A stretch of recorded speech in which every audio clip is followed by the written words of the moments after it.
Vous êtes-vous déjà demandé pourquoi un jour tout semble aller bien et le mois suivant vous êtes complètement submergé par les dettes? Ce n'est pas une question de malchance.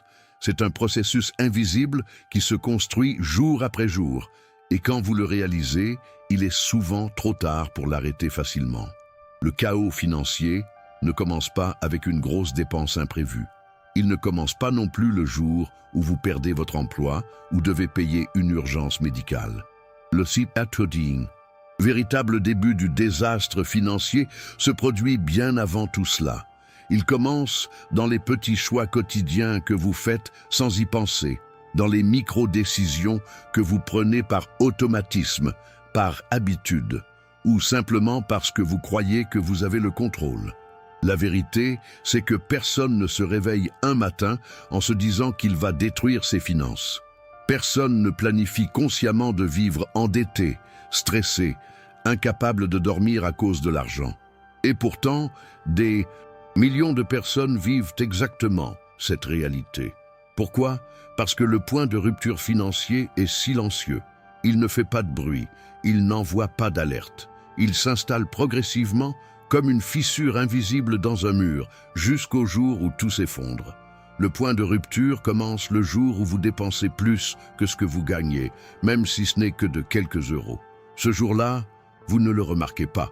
Vous utilisez votre carte de crédit pour compléter le paiement, ou vous retirez un peu d'argent que vous n'aviez pas vraiment prévu de dépenser. Vous vous dites que ce n'est pas grave, que vous allez compenser le mois prochain. Sauf que le mois prochain arrive, et vous avez de nouvelles dépenses. Et vous recommencez, et encore, et encore. C'est là que tout commence, pas dans un grand événement dramatique, mais dans cette première fois où vous avez accepté de vivre au-dessus de vos moyens sans même vous en rendre compte. Vous avez franchi une ligne invisible, et à partir de ce moment-là, chaque décision financière que vous prenez est légèrement biaisée. Vous commencez à normaliser le fait de ne pas avoir d'argent à la fin du mois. Vous commencez à justifier vos dépenses par des excuses. Vous commencez à croire que tout le monde vit comme ça. Le problème, c'est que ce n'est pas vrai. Tout le monde ne vit pas comme ça. Mais ceux qui vivent comme ça ont tous quelque chose en commun.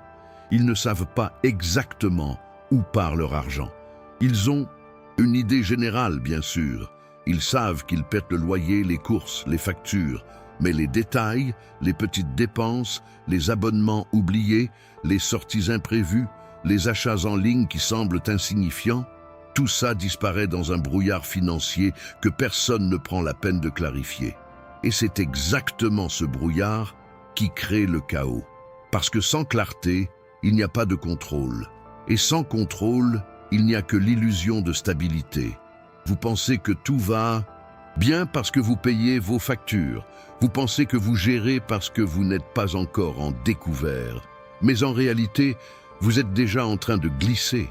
Vous êtes déjà sur la pente. Vous êtes déjà au-delà du point de rupture. Vous ne le savez juste pas encore.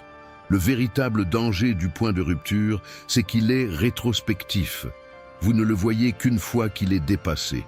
Vous ne comprenez que vous avez perdu le contrôle que lorsque vous êtes submergé. Et à ce moment-là, il ne s'agit plus de prévenir le problème. Il s'agit de survivre à la crise. Il s'agit de gérer les dégâts. Il s'agit de réparer ce qui a été cassé. Et ça, c'est infiniment plus difficile que de simplement éviter le problème dès le départ. Mais comment éviter quelque chose que vous ne voyez pas venir? Comment reconnaître un point de rupture avant qu'il ne soit trop tard? La réponse est simple, même si elle est désagréable. Vous devez être honnête avec vous-même. Vous devez arrêter de vous mentir sur votre situation financière. Vous devez arrêter de croire que tout va bien simplement parce que vous voulez que ce soit vrai. La première étape pour reconnaître le point de rupture, c'est de comprendre que si vous ne savez pas exactement combien d'argent vous avez, combien vous dépensez et où va chaque euro, alors vous êtes déjà dans une zone dangereuse. Vous n'êtes peut-être pas encore en crise, mais vous êtes vulnérable. Vous êtes à un imprévu de tout perdre. Vous êtes à une dépense urgente de basculer dans le rouge. Et ça, ce n'est pas de la stabilité. C'est de la fragilité déguisée en normalité.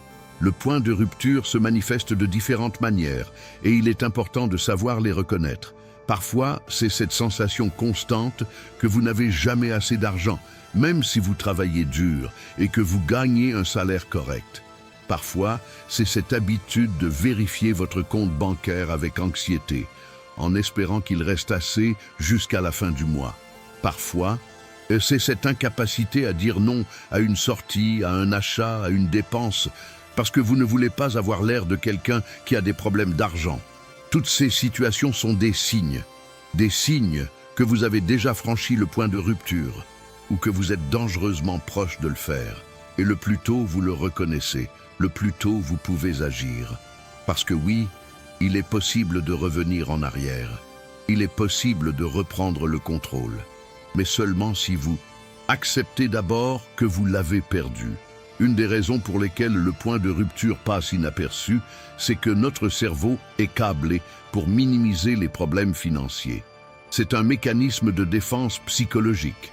Admettre que vous êtes en difficulté financière, c'est admettre que vous avez échoué. C'est admettre que vous n'avez pas pris les bonnes décisions. C'est admettre que vous n'êtes pas aussi en contrôle que vous le pensiez. Et ça, pour beaucoup de gens, c'est insupportable. Alors, au lieu de faire face à la réalité, vous la niez. Vous vous dites que ce n'est qu'une mauvaise passe. Vous vous dites que les choses vont s'améliorer. Vous vous dites que vous allez vous reprendre en main le mois prochain. Mais le mois prochain arrive et rien ne change, parce que vous n'avez rien changé. Vous avez juste continué à espérer que le problème se résolve tout seul. Spoiler, il ne se résout jamais tout seul. Le point de rupture est aussi alimenté par des croyances erronées que la société nous inculque. On nous dit que gagner plus d'argent résout tous les problèmes financiers. On nous dit que si nous travaillons dur, nous serons récompensés. On nous dit que nous méritons de nous faire plaisir, de profiter de la vie, de ne pas nous priver. Toutes ces idées, prises individuellement, ne sont pas forcément fausses, mais ensemble, elles créent un cocktail toxique qui pousse les gens à dépenser sans réfléchir, à vivre au-dessus de leurs moyens et à croire que c'est normal. Le problème, ce n'est pas de vouloir profiter de la vie. Le problème, c'est de croire que profiter de la vie nécessite de l'argent que vous n'avez pas. Le problème, c'est de confondre plaisir temporaire et bonheur durable. Le problème, c'est de penser que vous pouvez acheter votre valeur personnelle avec des objets, des expériences, des apparences. Vous ne le pouvez pas. Et plus vous essayez, plus vous vous enfoncez. Une autre raison pour laquelle le point de rupture est si insidieux, c'est qu'il est souvent invisible aux yeux des autres. De l'extérieur, vous avez peut-être l'air de bien vous en sortir. Vous avez une voiture, un appartement, des vêtements corrects. Vous sortez avec des amis. Personne ne voit vos nuits blanches à cause des factures impayées. Personne ne voit votre stress constant. Personne ne voit votre compte bancaire vide. Et parce que personne ne voit, vous continuez à faire semblant. Vous continuez à maintenir l'illusion. Vous continuez à jouer un rôle que vous ne pouvez plus vous permettre. Cette pression sociale est énorme. Elle pousse des millions de personnes à vivre au-dessus de leurs moyens simplement pour ne pas paraître pauvres ou en difficulté. Mais voici la réalité. Personne ne se soucie autant de votre apparence que vous le pensez. Et ceux qui jugent votre valeur en fonction de ce que vous possédez ne méritent pas votre attention. Vous n'avez pas besoin de leur approbation. Vous avez besoin de stabilité financière. Vous avez besoin de paix d'esprit.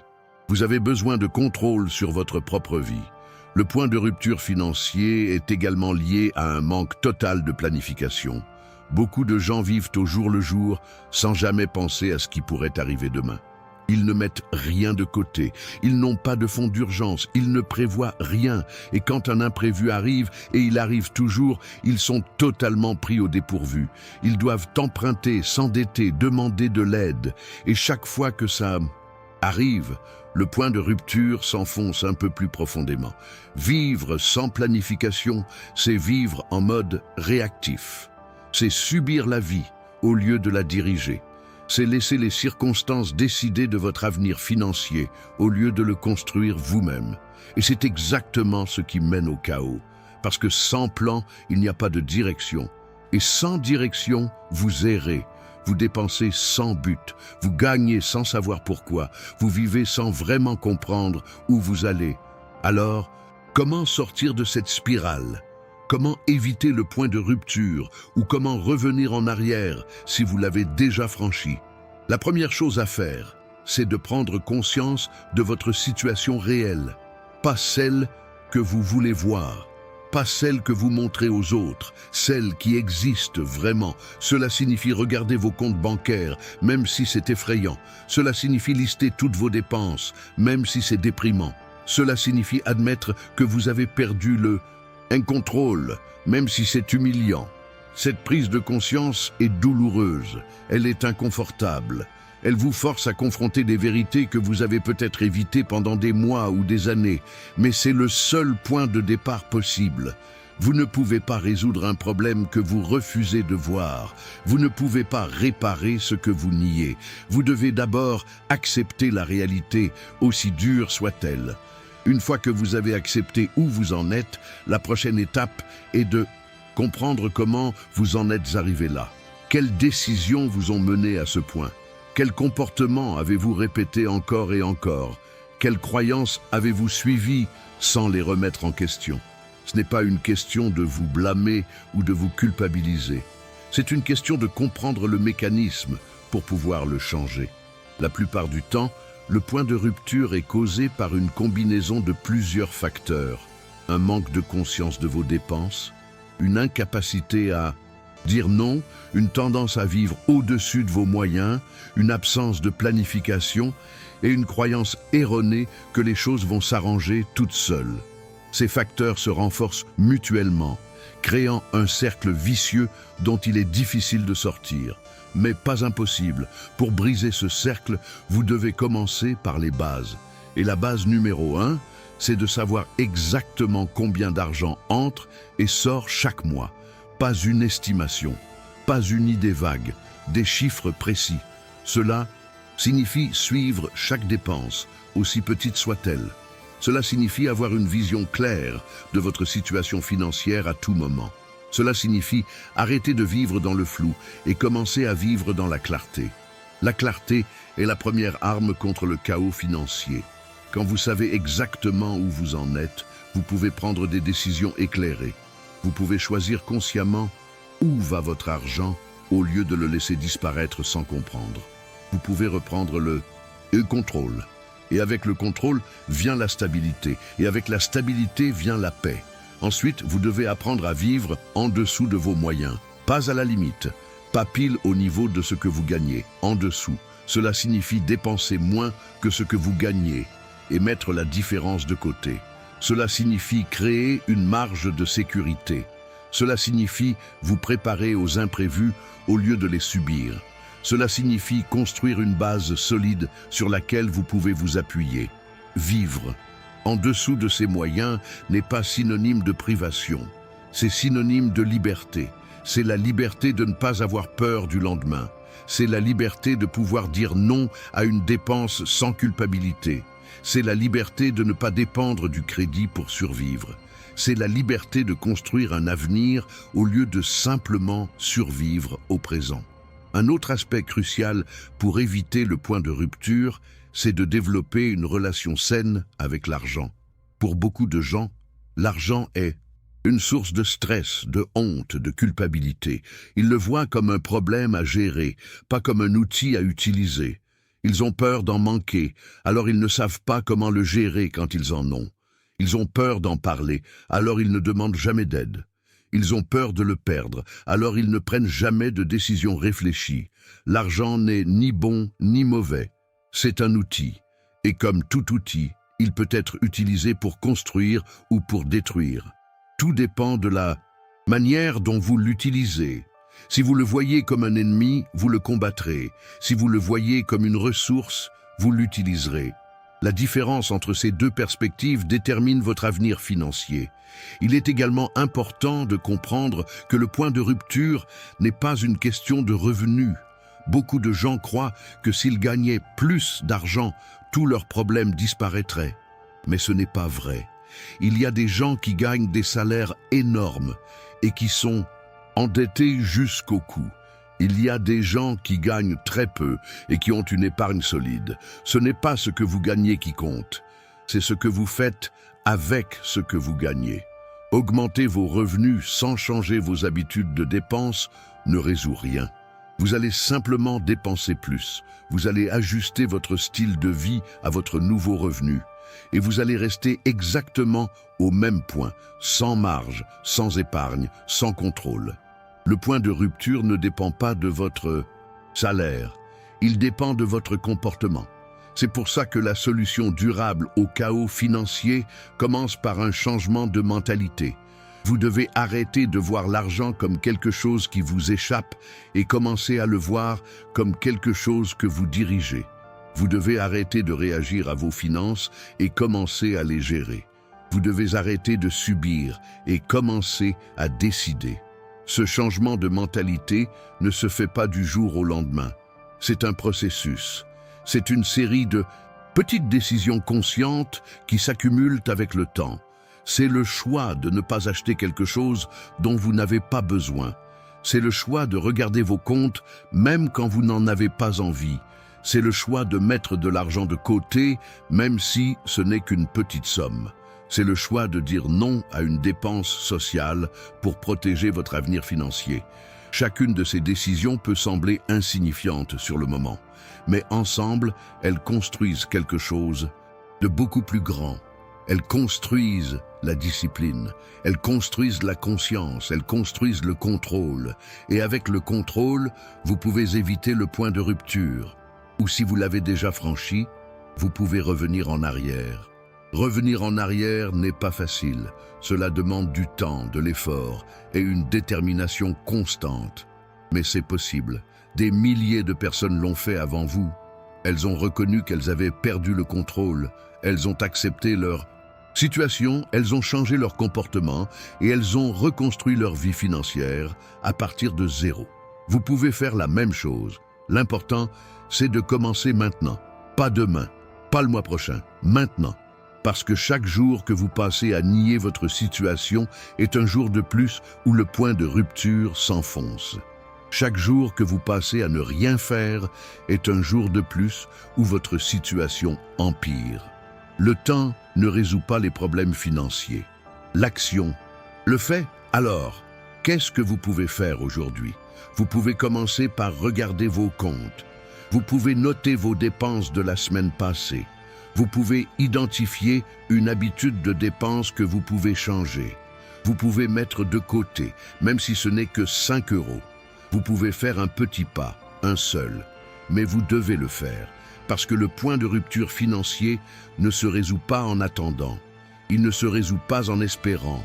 Il ne se résout pas en souhaitant que les choses changent.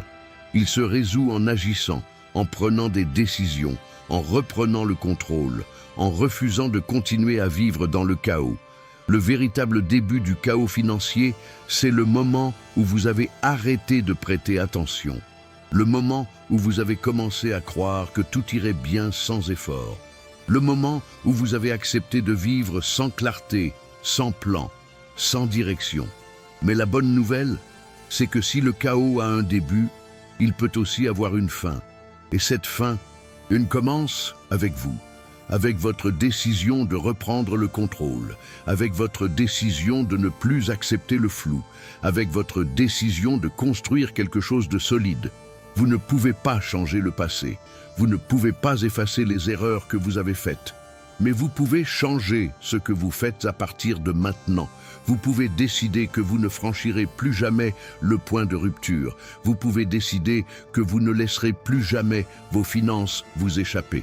Vous pouvez décider que vous prendrez les décisions nécessaires pour construire une vie financière stable, saine et sous contrôle.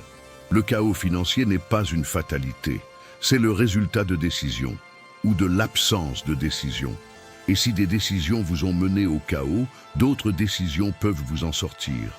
Tout commence par une prise de conscience, tout commence par l'honnêteté, tout commence par le courage de regarder votre situation en face et de dire « ça suffit, je reprends ». Le contrôle. À partir de maintenant, je décide. Je ne subis plus. C'est un chemin difficile, c'est un chemin long. Mais c'est aussi le seul chemin qui mène à la liberté financière. Et cette liberté vaut tous les sacrifices, tous les efforts, toutes les décisions difficiles que vous aurez à prendre. Parce qu'au bout de ce chemin, il y a la paix, il y a la stabilité, il y a la certitude que quoi qu'il arrive, vous avez le contrôle. Et ça n'a pas de prix.